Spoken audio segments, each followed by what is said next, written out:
Esta semana Felipe traía como personaje a uno de los nuevos rectores de una de esas instituciones que queremos mucho en Medellín y es la Universidad Santo Tomás. Pues está con nosotros el rector, quedamos antojados de invitarlo y él aceptó amablemente esa invitación y nos gusta mucho saludar a Giovanni Orozco, rector de la Universidad Santo Tomás, sede Medellín, y contábamos, señor rector, saludándolo y agradeciéndole por estar con nosotros, que usted es el primer laico en liderar esta institución que durante cientos de años ha estado liderada por frailes. Buenos días, bienvenido. Bueno, muy buenos días, un saludo muy especial para todos ustedes y para toda la teleaudiencia, y efectivamente es un honor inmenso que me ha dado la vida y que me ha dado la comunidad de la Orden de Predicadores de los Padres Dominicos, de sentarme en la silla de la rectoría de la universidad después de 443 años de historia. ¿Cómo le parece?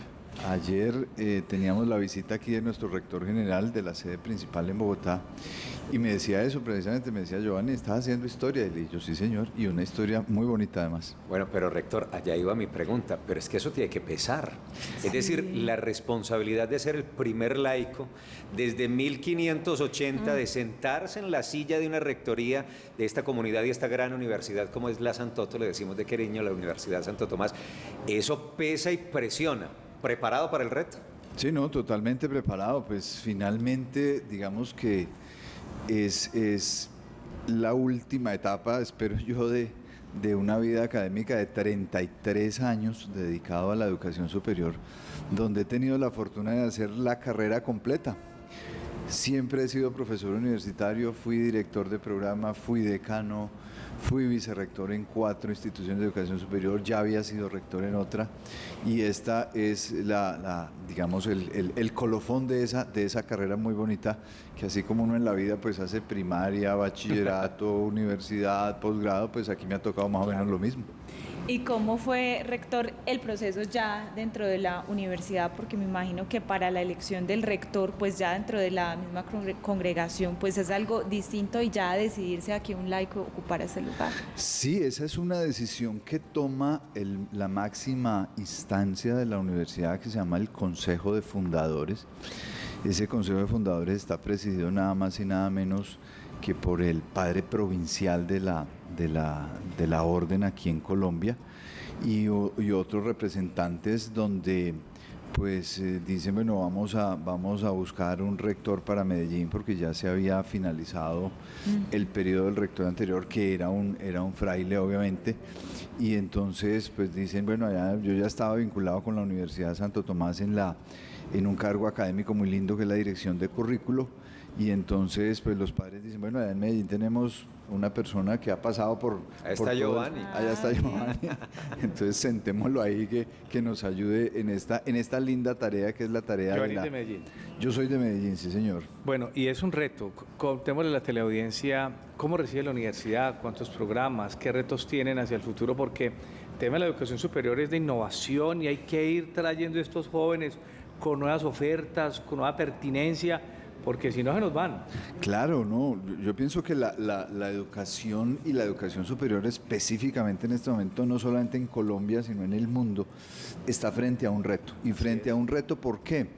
Porque no solamente estudian la gente joven, sino que también estudian los mayores. Entonces, la gente joven ha cambiado un poquito el paradigma de lo que era ir a la universidad.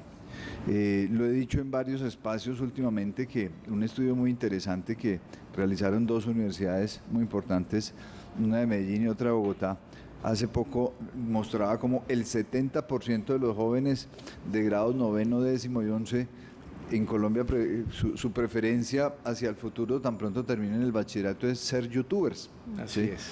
Entonces, pues eso genera 2 retos muy grandes. El primer reto es, pues, muy bueno que sean youtubers, muy bueno que quieran dedicarse a estas cosas, pero ¿y entonces qué vamos a hacer? Es que el país y el mundo siguen necesitando ingenieros, siguen necesitando médicos, siguen necesitando comunicadores, siguen necesitando abogados, ¿sí? Pero lo otro es: yo me quiero parar, o que yo quiero trabajar o quiero montar mi propio canal, pero ¿y qué voy a decir? pues seguramente con lo que tengo de conocimiento obtenido durante el bachillerato, pues no voy a tener mucho que decir ni voy a tener mucho que enseñar. El problema no es ser youtuber, el problema es cuál es el mensaje que desde ahí le voy a dar al resto de la sociedad. Entonces, ese es un reto muy grande en el que estamos abocados en la universidad en términos generales en Colombia y en la Universidad Santo Tomás también en temas muy específicos. Pero vea, rector, a propósito de eso, promete el gobierno nacional que dentro de 7 días, 20 de julio, va a radicar una reforma a la educación. ¿Hay expectativa respecto a esa posibilidad, a ese planteamiento de reforma? ¿Ya de pronto se conoce contenido de qué va a proponer el gobierno nacional? Sí, esa es una discusión muy antigua, eso viene de años atrás, pero eso básicamente lo que va a hacer es modificar el tema de la financiación de las instituciones de educación superior públicas. ¿Sí? Realmente pues eso no es una reforma, es simplemente un ajuste que estaba en mora de hacer el Estado colombiano, no solamente este gobierno, sino el Estado colombiano estaba en mora de hacer un ajuste al tema financiero de las universidades públicas. Yo personalmente fui vicerrector en 2 instituciones públicas y era muy complicada la situación, sobre todo de las instituciones universitarias, porque la Ley 30 lo que hizo fue establecer, digamos, unas transferencias desde el Estado central a las universidades, no a todas las instituciones de educación superior. Y entonces eso generó un desequilibrio muy grande, no solamente entre las universidades y las instituciones técnicas, tecnológicas y universitarias, sino además dentro de las mismas universidades, porque fijó una base de los aportes que le daba el Estado a las universidades, pero no tuvo en cuenta las nuevas exigencias que aparecieron con el tiempo en calidad, en contratación de docentes, en investigación, en elaboración de proyectos, y entonces esa transferencia se quedó cortica. Pero digamos que frente al tema de la educación general, yo no llamaría eso una reforma, porque es que primero pues es simplemente solucionar un problema que hay con lo financiero, pero realmente la crisis va mucho más allá. O sea, no se puede pensar que la educación superior es algo diferente o es algo aparte, mejor, de todo el sistema de educación. La crisis realmente viene desde mucho más abajo, viene desde la educación primaria, desde la educación secundaria y la articulación que hay entre esos sistemas de educación con la educación superior. Entonces, parte inclusive del problema que les mencionaba yo ahora y de los retos que tenemos es que pues tenemos unos jóvenes que se están graduando de la educación media, del bachillerato, con unos niveles muy bajos, con una pobreza grandísima, y entonces llegan a la educación superior y no aguantan, digamos, esa transferencia, ese cambio, y entonces hay unos niveles de deserción muy altos. Entonces, yo pienso que decir que eso es una reforma a la educación superior es bastante pretencioso. Rector, precisamente, ¿cuáles cree usted que son esas principales falencias con las cuales llegan estos muchachos a la universidad? ¿Qué les falta tanto para que no sean capaces de enfrentar ese reto? Bueno, hoy en día, y eso inclusive lo hacemos ya a nivel global, se miden fundamentalmente 4 competencias, estamos hablando, ya no hablamos ni siquiera de saberes, ¿sí? Ahora hablamos de competencias. Esas competencias son competencias comunicativas, específicamente la competencia lectora y la competencia escritora, la competencia numérica, las competencias ciudadanas y la competencia en una segunda lengua. La peor, en la que estamos peor, no solamente en Colombia, sino específicamente aquí en Antioquia, es la competencia comunicativa. Tenemos unos muchachos que no entienden lo que leen y que no son capaces de escribir y de comunicar de manera escrita lo que quieren decir, ¿sí? Estamos de acuerdo. Entonces, el gran problema que nos encontramos, sea el programa que sea del área de las ingenierías, de la salud, de las humanidades, de lo que sea, es que tenemos unos jóvenes que no saben leer, y si yo no sé leer, y si yo no entiendo lo que estoy leyendo, no tengo nada, absolutamente, ¿sí? Uno se encuentra, por ejemplo, pues yo he sido profesor toda mi vida en facultades de ingeniería, y uno se sorprende de eso, ¿no? Los muchachos le dicen, no, es que yo soy muy bueno con los números. Y entonces, y efectivamente uno ve que son buenos con los números, pero cuando uno les pone un ejercicio, por decirlo de alguna manera, donde en lugar de darles solo números, les pone el texto para que ellos transcriban ese texto en una realidad numérica, no son capaces. Y entonces ahí es donde uno dice, ¿qué va a pasar, no? Y pues obviamente los resultados no mienten, ¿no? O sea, tenemos unos niveles de deserción en educación superior altísimos. Rector, hay 2 temas que hoy son transversales en todo en el mundo, y es la tecnología y la sostenibilidad. ¿Cuál es su apuesta en estos 2 frentes?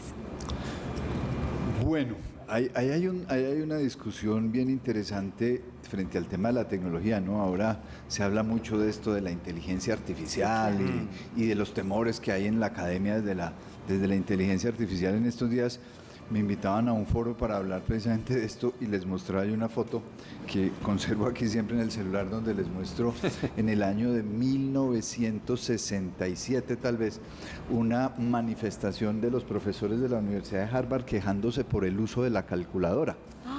Sí, señor.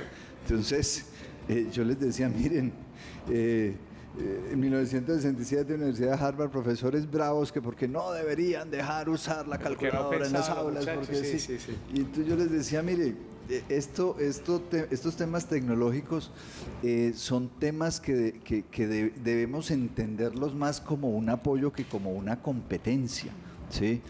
¿Qué es que los estudiantes pueden descargar o copiar un examen tomado de la inteligencia artificial? Yo decía, pues es que basémonos en eso, no es inteligencia artificial, no es inteligencia real. O sea, es que la inteligencia artificial, entre otras, ¿quién la creó? Pues la creó la inteligencia humana. Eso quiere decir que la inteligencia humana siempre estará por encima de la inteligencia artificial. O sea, que eso no nos tiene por qué dar miedo. Si un estudiante es capaz de ir a buscar la respuesta de un examen en la inteligencia artificial, pues fue porque la inteligencia del profesor no fue lo suficientemente amplia como para crear una pregunta que no pudiera encontrar en la inteligencia artificial. El asunto es así de sencillo, ¿cierto?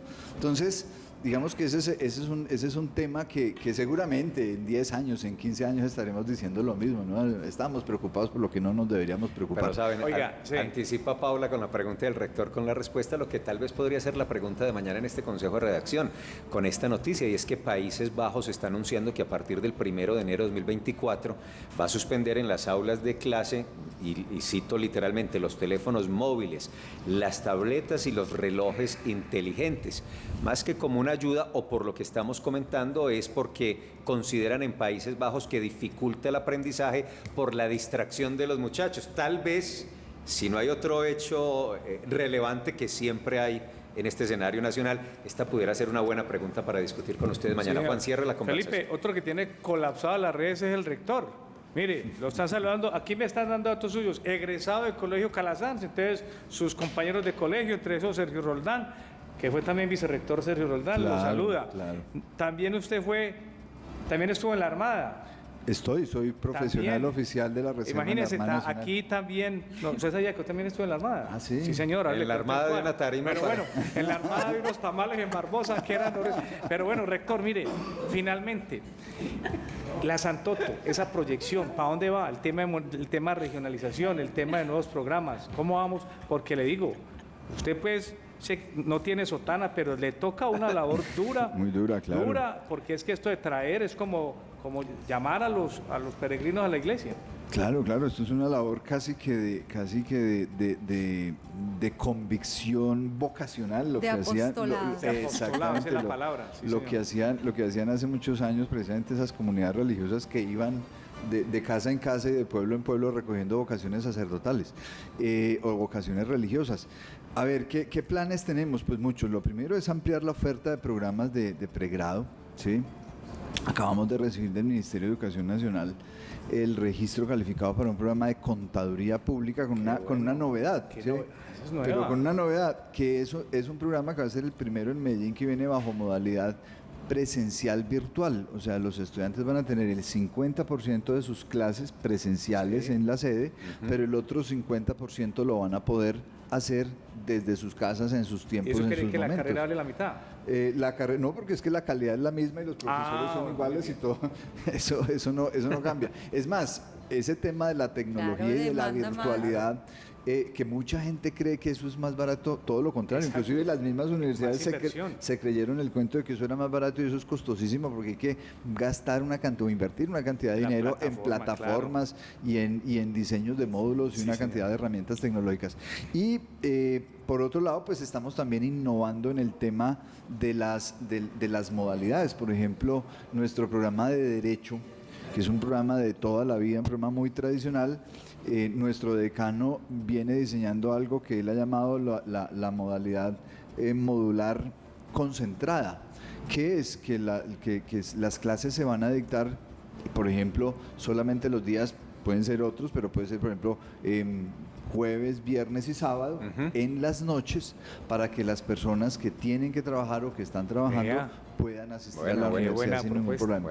Eso sin restarle ni una hora de clase, sin restarle ni un crédito al plan de estudios, sin restarle absolutamente nada a la calidad, porque hay que partir de que la Universidad Santo Tomás es una universidad acreditada institucionalmente en alta calidad a nivel multicampus. Rector, felicitaciones por su designación, por su nombramiento y éxitos en su gestión. Tremendo reto. Gracias por venir. Volverá al Consejo de Redacción. Y bueno, esta es su casa, usted sabe. Dios se los pague y espero que por acá nos volvamos a ver. Sí.